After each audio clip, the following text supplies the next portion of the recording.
Intéressons-nous maintenant à une autre source de complexe pour 80% des femmes, les vergetures.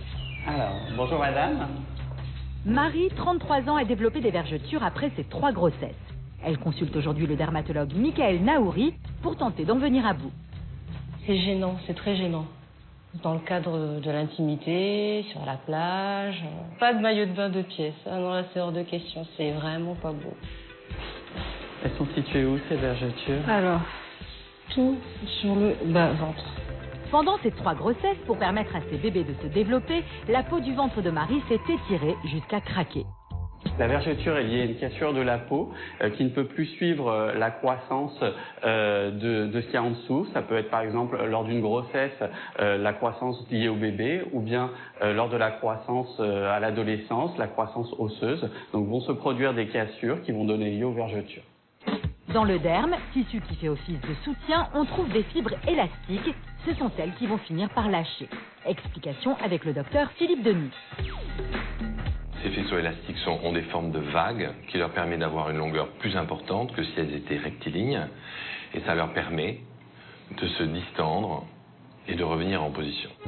Un peu comme quand on joue avec un élastique, on constate que notre peau, quand on la plie ou quand on la pince, reprend toujours sa forme initiale.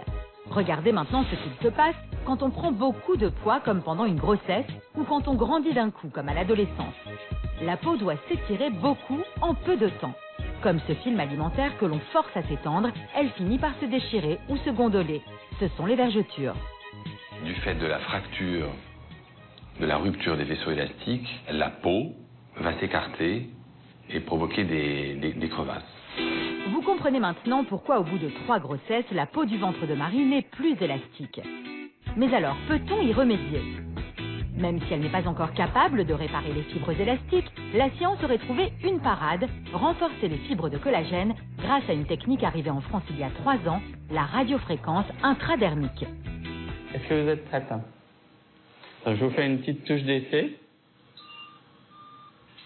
Ça va, c'est supportable? C'est supportable. D'accord. Des micro-aiguilles vont chauffer en profondeur le derme pour stimuler la production de nouvelles fibres de collagène.